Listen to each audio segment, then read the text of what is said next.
Nomi is a little bit of a teacher's pet in regards to M. She likes to get it right. She likes to do things by the book. She likes to be patted on the back when she's got it right. She likes to be the example in MI6 and to be looked at. She likes the attention. She's slightly cocky.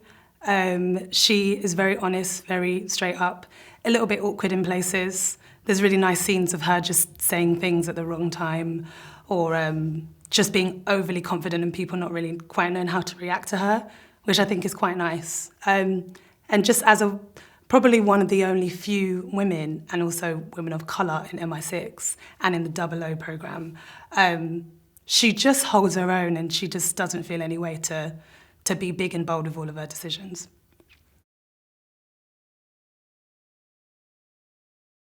Working with him over these months have been enlightening, just to see his process, to see how he works. He works in a little bit of a theatrical way. I'm from a theatre background, we both are actually. So to see how he prepares, to see just how much detail goes into these scenes, just how much detail goes into Bond. And I've firsthand witnessed how he's come up with the Bond that he's come up with. It makes complete sense. His approach is bang on. He works with everyone great. He comes up with ideas on the fly. He inspires me when we're in a scene. Sometimes I have to kind of like make sure I'm not watching Daniel, make sure Nomi is watching Bond. And it's been great, and it's really sad, actually, really, really sad.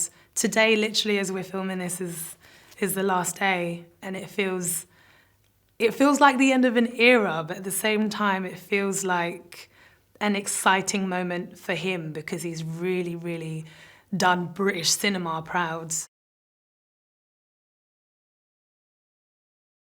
Being on set with Rafe for the first time, I literally remember thinking, you really match this room.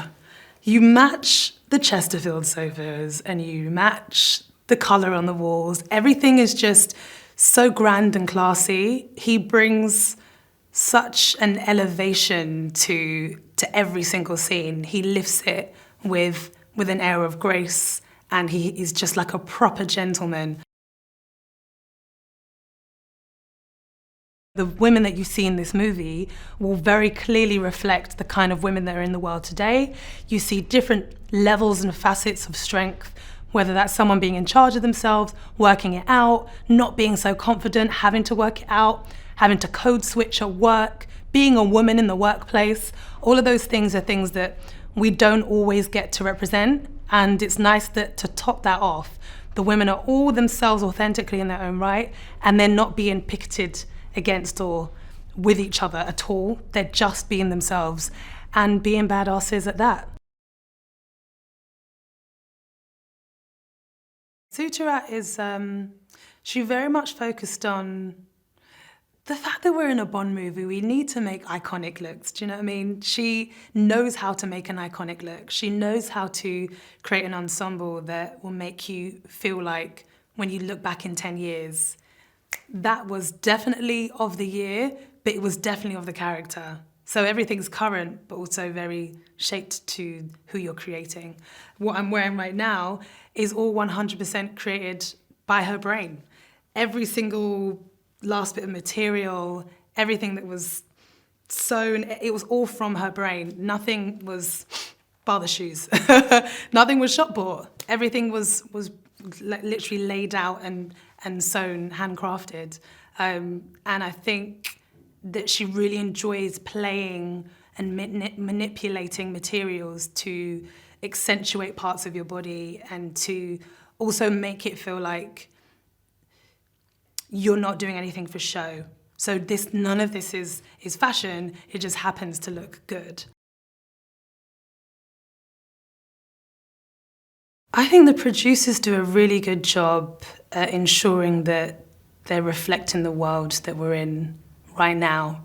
Every single time I see a Bond movie, I think, oh, that reminds me of something that's happened in the news, or reminds me of something that happened in this country, which is scary, but also it really, it made me trust my producers even more so, because it reminds me that they have their finger on the pulse at all times.